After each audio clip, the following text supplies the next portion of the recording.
దేవుని పరిశుద్ధ నామానికి దేవుని పరిశుద్ధ నామానికి వందనాలు. నా జీవితంలో నేను పుట్టుకతోటి క్రైస్తవునే. కానీ పుట్టినప్పటి నుంచి కూడా నేను దేవుడంటే భక్తి ఉంది. దేవుని విషయాలంటే నాకు చాలా ఆసక్తి ఉంది. మొదటి నుంచి కూడా మా ఊర్లో ఉన్నప్పటి నుంచి కూడా నేను ప్రతి విషయంలో కూడా దేవుని పని అంటే నాకు చాలా సంతోషం. మా మా ఊర్లో ఉన్న వాళ్ళందరినీ కూడా నేను ప్రతిసారి ప్రోత్సహించి అందరం కలిసి పాటల విషయంలో కానీ, గుడి విషయంలో కానీ, ఇంకా వేరే దేవుని విషయ కార్యాలలో మేము ఎంతో ఆసక్తిగా ఉండేవాళ్ళం. అయినా కూడా ఇంత చేసినా కూడా నాకు ఎందుకో మనసులో మాత్రం సమాధానం అనేది మాత్రం లేకపోయేది. ఒక ఆనందం అనేది మాత్రం లేకపోయేది. ఏదో చేస్తున్నాం, అవసరం వచ్చినప్పుడు చేస్తున్నాం కానీ ఆ మనసులో ఆ తృప్తి అనేది ఇంకా ఏమి ఎక్కడనో వెలితిగా ఉండేదనమాట నాకు.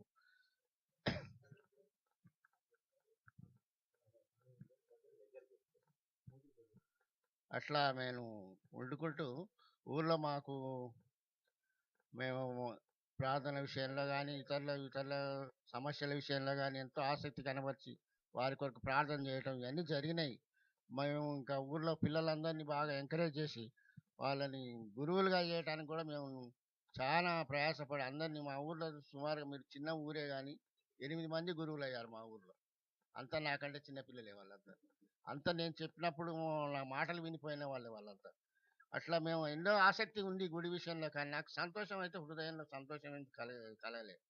మరి ఇంత దేవుని విషయంలో ఉన్నాం కానీ మరి ఇవన్నీ ఏంటి, ఈ లోకంలో ఇదంతా ఏంటి, ఈ అబద్ధం ఏంటిది, ఈ మోసం ఏంటి, ఒకరి మీద ఒకరు చెప్పుకోవడం ఏంటిది, మరి ఈ తాగుడు ఏంటిది, మన సంఘంలో ఈ తాగుడు ఏంటిది, ఇవన్నీ నాకు వాటి ప్రశ్నలకి సమాధానం దొరకపోయేది.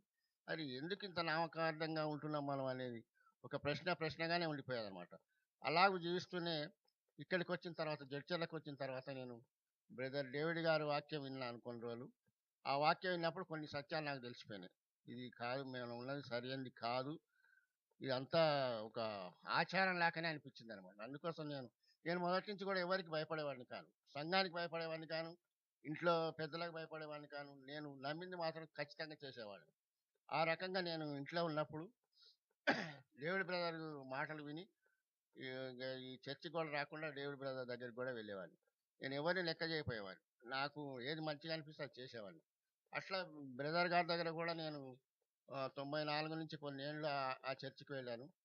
అక్కడ కూడా అంత కొన్ని కఠినమైన పరిస్థితులు అనమాట, కొన్ని కఠినమైన మాటలు. అందువల్ల నాకు ఎందుకో హృదయం ఒప్పుకోపోయింది. తర్వాత ఇట్లా 60 సంవత్సరాలు, ఇప్పుడు నాకు 61 సంవత్సరాలు నడుస్తుంది. ఈ ఇన్ని ఏళ్ల నుంచి కూడా నేను సత్యాన్ని గ్రహించలేదు, కానీ ఈ 3 సంవత్సరాల నుంచి మాత్రం నిజంగా ఈ వాక్యాన్ని నేను తెలుసుకున్న కాంచి నా హృదయం ఎంతో ఆనందంతో నిండిపోతుంది. నా కుటుంబంలో ఎన్నో అద్భుతాలు జరుగుతున్నాయి. ఇప్పుడు నా కుటుంబం ఒక ఆశీర్వదింపబడిన కుటుంబంగా ఉంది. నా నా కొడుకులు మంచిగా ఉన్నారు. నా కొడుకులకు సంతానం మంచిగా ఉంది. ఏ విషయంలో కూడా నన్ను దేవుడు ఆశీర్వదిస్తున్నాడు. ప్రతి విషయంలో కూడా నాకు దేవుడు తోడై ఉన్నాడు.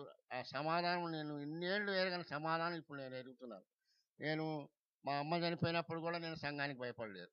సమాధుల విషయంలో నేను సంఘానికి భయపడలేదు. ఈ సమాధులు అనేది ఒక పెద్ద భూతంలాగా భయపడతారు. ఇందులోకి వస్తే సమాధులు ఉండవు, మీకు అది ఉండవు, ఇది ఉండవు అనే ఒక భయం. అట్లాంటివి కూడా నేను లెక్క చేయలేదు. సమాధి విషయంలో నేను లెక్క చేయలేదు. నా పాలి వాళ్ళంతా మీ అమ్మ చనిపోయినప్పుడు దినాలు చేయవా అంటే, దినాలు కూడా నేను చేయను, ఆ రోజు మాత్రం ప్రార్థన పెడతా రాండి అన్న. వాళ్ళు అట్లా రాకుండా వాళ్ళు అక్కడ పోయి మా నాయన పేరు, మా అమ్మ పేరు మీద వాళ్ళే ఆటలు కోసుకొని దినాలు చేసుకున్నారు. ఇటువంటి పరిస్థితులు ఉన్నాయి. నా పాలి వాళ్ళు నాతోటి ఇంత సత్యంగా ఏమి ఉండరు. పైకి మాట్లాడతారు కానీ వీడంతా ఇట్లా చేస్తాడు అన్నట్టుగానే ఉండేవాళ్ళు అనమాట. ఇప్పటికి కూడా నాకు స్నేహితులు అనేవాళ్ళు చాలా తక్కువ. ఎందుకంటే నేను ఏ పార్టీలకు కూడా వెళ్ళను. ఇంటికి వస్తే కూడా ఇంట్లో తాగడానికి కూడా ఒప్పుకోలేదు. అందుకని పెద్దలు కూడా మా ఇంట్లో వచ్చి తాగడానికి భయపడేవాళ్ళు, ఎక్కడో బయట తాగేస్తారు.